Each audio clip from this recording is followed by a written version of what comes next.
السلام علیکم ناظرین کرام، نئی ویڈیو میں آپ کو خوش آمدید کہتے ہیں۔ پاکستان میں اس وقت باقاعدہ ایک نئے سیاسی زلزلے کا آغاز ہو چکا ہے۔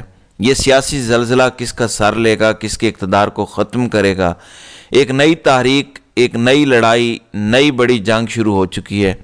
ایک طرف جنرل صاحب ہیں بادشاہ سلامت، جنہوں نے تقریباً پچھلے 2 سال 2 مہینے جس طرح گزارے، بڑے اگریسیولی گزارے، انہوں نے ہر طرح سے ثابت کیا کہ وہ طاقت گین کرنے کے لیے کسی بھی حد تک جا سکتے ہیں، اور وہ جا بھی رہے ہیں۔ اب معاملات کچھ تھوڑے سے تبدیل ہوئے ہیں، بیلنس آف پاور تبدیل ہوا ہے۔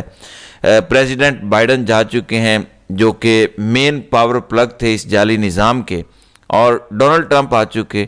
ٹرمپ انتظامیہ کی سوچ بالکل مختلف ہے، وہ فوجی حکمرانوں سے بات نہیں کرتے، وہ جمہوریت پر یقین رکھتے ہیں، اور انسانی حقوق کے معاملے میں وہ پاکستان کو وارننگ پہ وارننگ دے رہے ہیں۔ بہت کچھ ہو رہا ہے۔ دوسری طرف پاکستان کی ملٹری اسٹیبلشمنٹ نے اس وقت بڑی لڑائی شروع کر دی ہے، اور وہ لڑائی عدلیہ کے ساتھ ہے۔ 26ویں غیر آئینی ترمیم کے نتیجے میں بہت کچھ حاصل کیا جرنیلوں نے، اور موجودہ ناجائز حکمرانوں نے بھی۔ کچھ حصے ابھی باقی تھے، فتوحات کا سلسلہ جاری ہے، عدلیہ کو کنٹرول کرنے کی کوشش کی جا رہی ہے۔ جنرل صاحب یہی پیغام کنوے کر رہے ہیں کہ فیصلہ میں نے کرنا ہے کہ کیا صحیح ہے کیا غلط، آئین کیا کہتا ہے، قانون کیا کہتا ہے، جمہوریت کیا کہتی ہے، اس سے مجھے کوئی فرق نہیں پڑتا۔ اور ان کے ماؤتھ پیسز، ان کے انفارمل سپوک پرسن اس بات کو باقاعدہ کنوے کر رہے ہیں، اور اس میں اسلامی ٹچ بھی دیا جاتا ہے، مختلف سیاق و سباق سے ہٹ کر ایسے واقعات بیان کیے جاتے ہیں تاکہ ان سے مماثلت لی جا سکے موجودہ پاکستان کے سیاسی حالات کی۔ پھر وہاں سے بیانیہ بنانے کی کوشش کی جاتی ہے، لیکن حالات کنٹرول میں نہیں آ رہے۔ اب باقاعدہ فیصل واڈا جو ان کے ترجمان ہیں، انہی کی زبان بولتے ہیں، بلکہ جو بات ان کے ترجمان، ملٹری ترجمان نہیں بیان کر سکتے، یہ ان سے کہلوا دی جاتی ہے۔ اب ان کے ذریعے یہ بات سامنے آ رہی ہے کہ جمہوریت کچھ نہیں ہے، پرائم منسٹر کچھ نہیں ہے، یہ سسٹم سارا فرسودہ ہے، میں سب کچھ چلا رہا ہوں، جنرل صاحب چلا رہے ہیں، وہی چیزوں کو ٹھیک کر رہے ہیں، لہٰذا ضرورت پڑے گی تو مارشل لا بھی لگا دیں گے۔ یہ ذرا فیصل واڈا نے کیا فرمایا ملاحظہ کریں۔ جب تک آپ جنازے، ایکسپائر لیڈرز، یہ جمہوری ننگا نظام لے کے چلتے رہیں گے، باری باری کا کھیل کرتے رہیں گے، جمہوریت کے نام پہ آپ سی ایم کو نہیں پکڑ سکتے، جمہوریت کے نام پہ آپ پی ایم کو نہیں پکڑ سکتے، جمہوریت کے نام پہ ڈی ایم کو نہیں پکڑ سکتے، ٹی ایم کو نہیں پکڑ سکتے، اس ملک کا کچھ نہیں ہو سکتا۔ یہ تو ہماری قسمت اچھی ہے کہ اس بار چیف کے ہاتھ میں چیزیں آ گئی ہیں، اور ہمیں بہترین نظر آ رہی ہے، وی کین سی۔ اس کا اپنا ایمبیشن تو کوئی نہیں ہے، وہ چیف بن لیں، ان کے باپ بچے بھائی بہن کسی کے اوپر کوئی الزام نہیں ہے 36-37 سال کے اندر۔ تو یہ ایک سورج کی کرن ہے۔ لیکن اگر آپ کہیں گندا نیکڈ نظام جو ہے جمہوریت کا، give others a chance, give youngsters a chance, ٹھیک ہے، آپ چانس دیں۔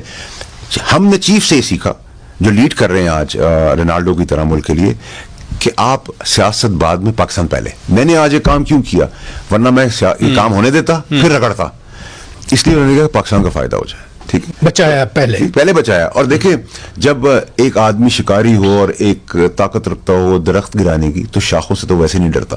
تو اگر آپ مضبوط اپنی جگہ کے اوپر، تو آپ ڈنکے کی چوٹ پہ لوگوں کو منواتے ہیں کہ میں ٹھیک ہوں۔ جی، آپ نے فیصل واڈا کی بات سنی۔ دوسری جانب وکلاء اکٹھے ہو رہے ہیں، صحافی اکٹھے ہو چکے ہیں، سیاستدان اکٹھے ہو چکے ہیں، ایک آپسی اتحاد بنتا جا رہا ہے، بلکہ بن چکا ہے، اور اس کے نتیجے میں یہ اعلان کیا جا رہا ہے، وکلاء کہہ رہے ہیں کہ ہم ایسا نہیں ہونے دیں گے۔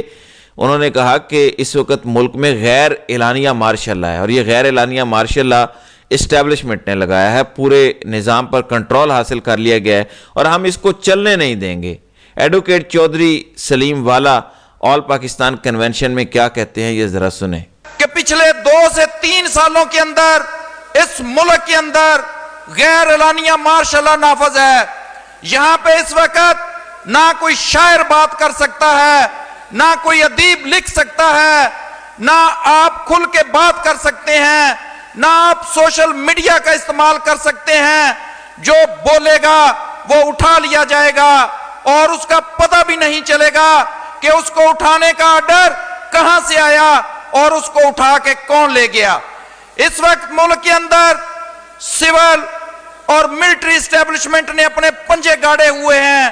تو میرے دوستو، بطور وکیل ہم دستور پاکستان کے محافظ ہیں۔ ہمیں اس بات کا، جب ہم یہ یونیفارم پہنتے ہیں تو اس وقت ہم یہ عہد کرتے ہیں کہ ہم آئین پاکستان کے محافظ ہوں گے، ہم ہر